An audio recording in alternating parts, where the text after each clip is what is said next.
If lost in moving through life, go back to the last place where you know who you were and what you were doing, and start from there.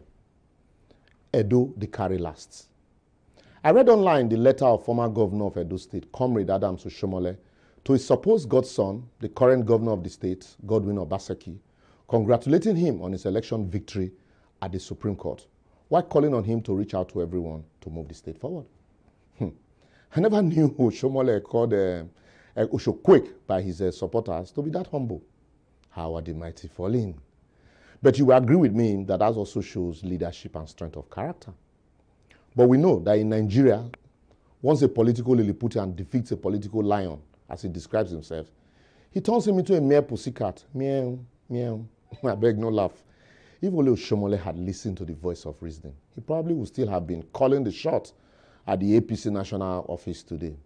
I don't even know what he take voters for, as all he told them about Izeyamu in 2016, he wanted to reverse it in 2020. Who does that? Well, you know, there's also a lesson in humility for our leaders to learn from, to understand that power is transient.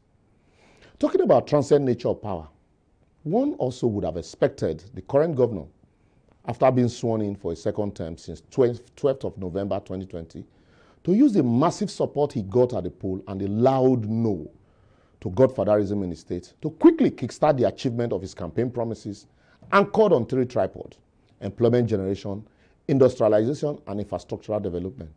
But for where? As I talk to you, still they speak English, while his supporters are busy creating excuses for him.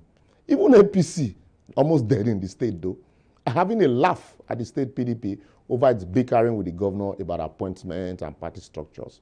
And in some cases, houses of dissenting voices are demolished by the government under the guise of environmental control. While I be like a church project, he not the finish. Presently, it has taken the governor almost 7 months after swearing in to nominate his cabinet members and special advisors. The state judiciary, headed by an acting chief judge, is still awaiting confirmation. Even the State House of Assembly, contrary to provisions of Section 91 of the Constitution of the Federal Republic of Nigeria, 1999 as amended, is wobbling on one leg with just 7 members out of 24. Emperor style of governance, you would say. You are not far from it. Imagine if Buhari had done same after his second term swearing. PDP for not even let us hear word at all. They would have called him all printable names. But really, where is Kola Olobodiyan in all this? Imagine, if you go to Benin, most of the roads, like part of Ekenwa Road, part of Testa Mill Road, Uwelu Road, Siloko Road, that the governor campaigned with, till date, are still in the state of disrepair with shabby finishing, almost 1 year after campaign. Really, there's no fraud like campaign fraud in Nigeria, because we are docile. As rich as the state is in terms of agriculture, there's no single processing or value-added manufacturing plant attracted to the state by the government to process the produce and also create employment for the teeming youthful population.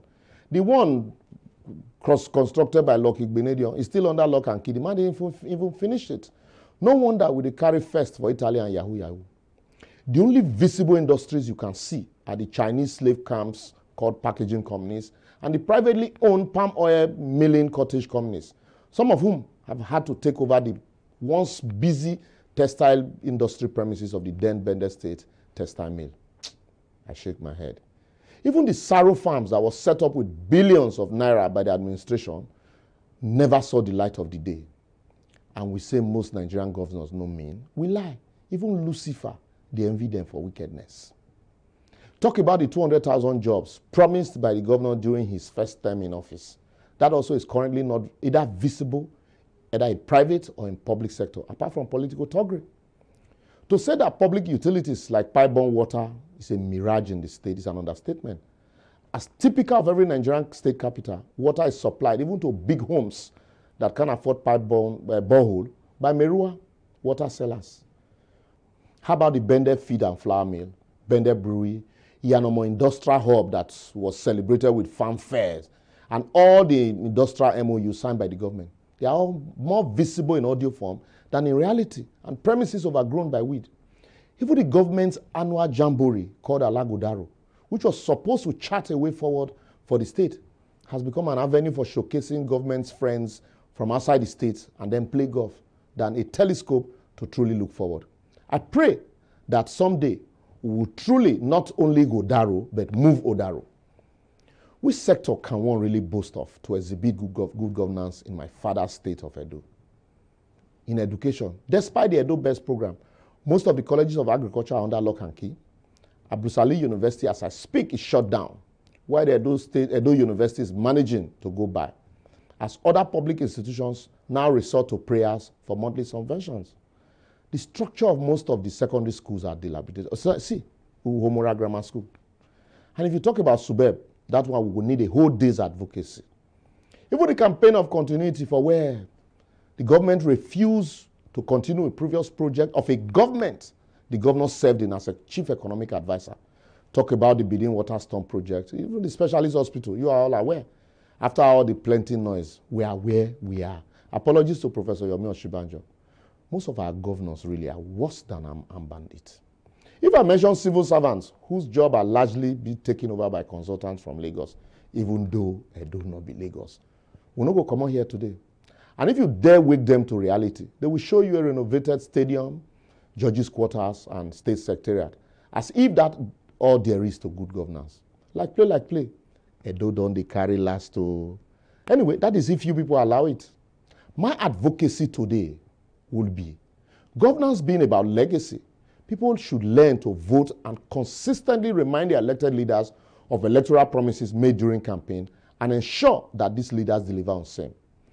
Edo being a gateway path from the north to the south, east to west, west to south-south, and east to north, can benefit from its strategic location if only the people will not only shout Ogbane, but ensure that the leaders are held accountable to make sure infrastructure promise Gbane in reality.